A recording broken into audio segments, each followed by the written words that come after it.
Hi everyone, great to see you all. Thanks for having me here. I'm really pleased to be able to present to you today. Yes, my name's Dan Watson. I'm a designer, but I'm also a CEO. I am also a fishing industry expert, and I'm also very confused, but happily confused. So, but why? I'll explain. So, my background is in design, and I'd like to start on that, and then I'll talk a little bit about how I got to the point where I was running a company, and then where that company is today, and what our plans are for the future. So design. What is design? It's kind of everything around us. So if you look around this room, you'll see people wearing fashionable clothes. You'll see unfashionable clothes too. You'll see bags, you'll see electronics and consumer design, fashion. You'll see transport, the way that you got here today. Cars, Mike's bicycle wheel, maybe the aeroplane you flew in on. Graphic design outside, you'll see our faces on the wall, big and multicolored. Thank you for that. And it's sort of, the way that we use design, or I've always used it in my career, has been to say that it links creativity and innovation. It shapes ideas to become practical and attractive propositions for users or customers. Design may be described as creativity deployed to a specific end, to achieve something. And it's asking questions about the world around you and how that you can understand it and what you can do to affect it. So who, what, where, when, and how do we make a difference? And it can look a bit like this. So you start with this big research area. You're looking for problems. You're looking for things that are different in the world. What's your problem? Not in an aggressive way, but what's making your life difficult or easy or otherwise? And then maybe you design something and you put it together and you say, this is a way I want to address this. So does this work for you? Does it fix it?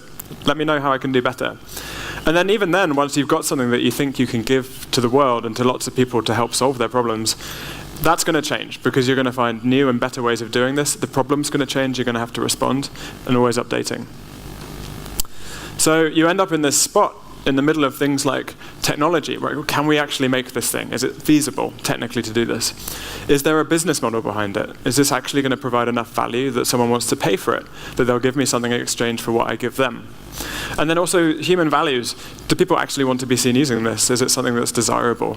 Am I going to want this myself? Is my neighbor going to want this?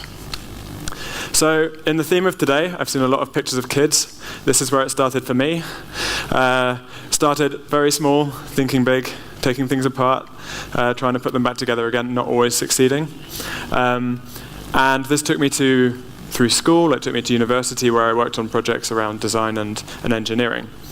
And worked on things like consumer products and very sort of theoretical things, usually with the human in the middle of it, so looking at human tendencies and activities. So some of it was to do with security and passwords. I made a thing that looked like Robocop that I got my friends to wear, and it looked kind of cool, but the idea was to build a suit that could mimic how it felt to feel an emotion physically. So it was a very experimental project, just exploring how that could work in terms of mechanical stuff and electronics. And then I went into the world of work and started again working with humans, but in a different way. So I worked with an artist who was trying to take human dancers, very famous dancers who were very good at their job, and trying to replicate what they did in a machine, in an industrial robot that could move in a particular way, but not like a human. Next up, the space industry, a bit more abstract, but humans on a very big scale. So now we're thinking really big. We're thinking from outside the planet, looking down. And this was looking at satellite technology. So how do we take data and do cool stuff with it? So I got to build a team of people for the first time in my life, which was terrifying. Small team, big goals, and worked in ways that you're probably quite familiar with, using brainstorming and ideation and prototyping. And the cool thing was we got to do things with satellites, we got to look from the outside, we got to work with really beautiful imagery like this. This is a lake in China, lots of different colors and things on there. The scale of it is huge. This is plankton off the coast of Denmark, and you can see it from space, and these swirls and patterns show on a large scale something that's actually quite small, but you can start to see it from a different perspective. And you can also do really useful stuff with this. So this is a set of fields in the US. And if you look in the near infrared, you can start to see which crops are healthy, which ones are suffering, and then you know more about how your crops are doing. Again, you can count a lot really fast, but in good detail.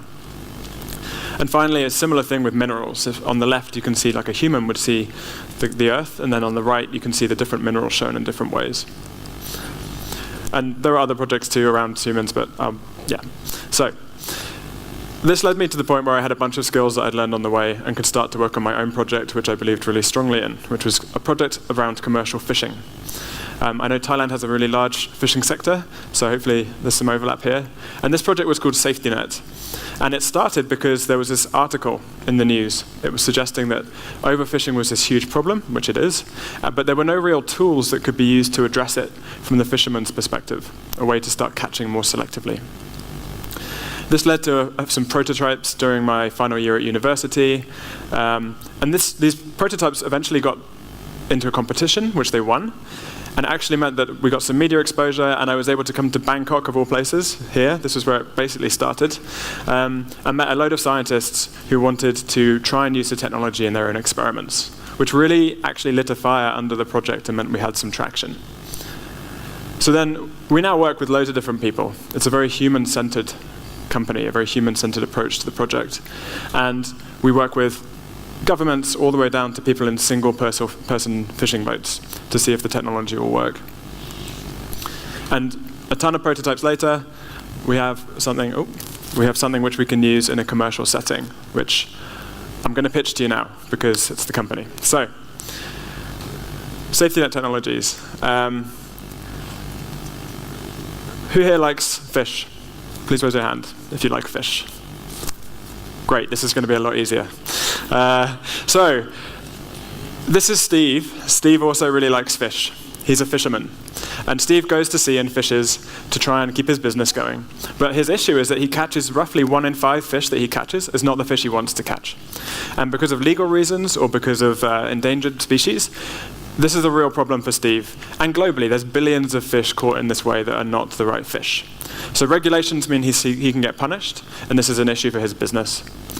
And Steve wants to be a great steward of the sea. We want to help him. So at Safety Net, we design technology that helps to catch the right fish, only the right fish, protecting endangered species, sustaining the livelihoods of people like Steve and his family, and also ensuring food security for a population that's going to grow way bigger in the future. And we do this by looking at fish and their responses to visible light. So it sounds a bit weird, but I'm going to explain how this works. So if this side of the room, which is quite neatly divided, this side of the room, you are a Thai fish. You're a tuna, right? Big species in Thailand. This side of the room, you're another species. You are, well, I'm not sure if it's here, but let's say you're mackerel. Let's say you're mackerel. Why not? So this side of the room, you, as a tuna, you love blue light. You want to swim towards it, you love it. It's your favorite thing in the world. And this side of the room, you hate blue light. Does everyone understand? So you really don't want to be near it. So if I take our technology and I shine this blue light at the room, what's going to happen? If I shine it at you guys, you're going to come towards me. You love it. You want to be closer. So show me come towards me. Come on. Like swim towards me. Yep. Thank you. That's great. You're wonderful. Okay. This side, if I shine it at you, what are you going to do? No. It's like Dracula, right? Stay away from me. Don't want to be anywhere near it. Great. Thank you for participating. I appreciate it. Okay. Beautiful people. So, and this is our technology. This is Pisces. This is the device that we use with the commercial fishing sector. And actually, well, just to see quickly, this is what you just did, swim towards or away. And here it is in situ. So this is Pisces, 10 of them, on a commercial fishing trawler in a Spanish fishery. And we use that to very easily supply it to fishermen to achieve this goal. And as much as it sounds like magic, it might sound like science fiction, here's some of the things it can achieve. So this is a fishing trawl that was catching shrimp before anything was done to it. This is a usual fishing trawl. These silver fish are things you don't want. After we apply light, 90% bycatch reduction. This was done 40 times off the coast of Oregon with the same result every single time just by applying lights to the trawl. So you can see the level of the impact this is possible to have using just the technology that we have been supplying. And the cool thing about this, it's really, really affordable. It works on multiple types of species. It works across crustaceans and sea mammals and fish and seabirds. And you can simply change it by changing the wavelength and how the light is emitted. So that's the power that we have the opportunity to actually unleash on the industry. And we've done trials around the world. Last year we did 10 scientific trials, proving different species. This year we just started in January. We've got 5 commercial trials now with some of the largest fish suppliers in the world. And we are basically getting to the point where we can say to fishermen, we have these lights, take our lights and put them on your trawl. If today you want to catch cod, put your lights on in this way. Maybe make them red. And then you can attract the cod and repel the other fish. But tomorrow you want to catch haddock, so maybe make them green and flash. You'll get haddock, but you'll ignore the rest. And this is something that we're applying in lots of different gears. We supply the hardware as a service. We really want to know what works and what doesn't, so maintaining that relationship, again, with the human person using our equipment, we're able to get that data back and also provide a really valuable service to people that have regulations to comply with and families to feed. So at the moment, we've had around $1.4 million in grants that we've used to get to this stage and run our trials. We're still getting through there. We've had 10 scientific pilots to prove out different types of species and their responses, and we've got these 5 funded commercial trials this year. We've filed some IP and we're growing as a company, and we're just finalizing our seed round this year to help us grow further and have more capacity to have greater impact. And that's how Safety Net Technologies is aiming to make fishing brighter in the future. So to round up, I'm going to give you some advice you didn't ask for, but I'm going to say anyway. So if you'll bear with me. Through this process, there's been a few things that I've picked up. I'm sure I'm not the only one, but I thought I'd try and communicate them in some way that might be useful. So for us, it's been really useful to have media coverage. Most of the major relationships that we have now, including coming to Bangkok 6 years ago, came from media, came from people knowing what we were trying to achieve and how we were going to do it. So raise your luck surface area. Get out there, tell people what you're up to. Be confident, but also listen. If someone gives you some advice, take it on board, evaluate it. A lot of this will be very obvious to you, and I'm not trying to patronize, but it's helped. Admit when you don't know something, because there are some of the smartest people I know are the people who say, I don't know, but I'm going to go and find out. Because it saves everyone time, and at least you know where you are. Believe in your ideas, but make sure that you back them up with facts. This is a very science-based product.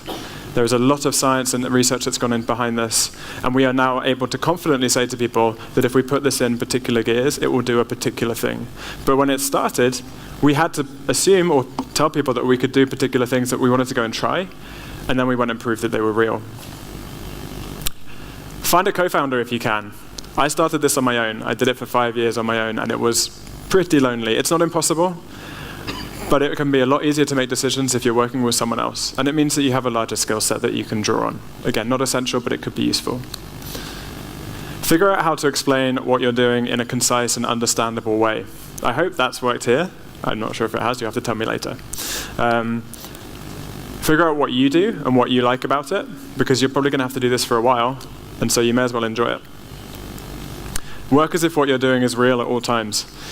If you're going to say you're going to do something, maybe you should go find out if that's true, if the person who you're saying it about actually believes you and agrees, because they're probably your customer.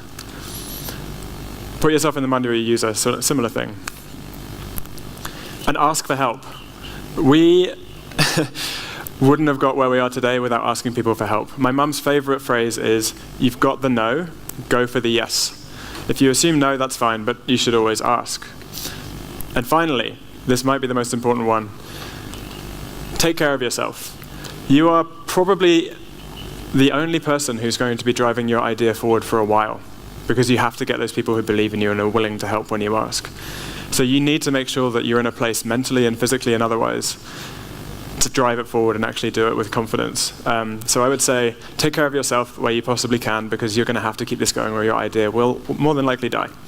And on those inspiring last words, I thank you for your attention, and yeah, good luck with all your work. Bye.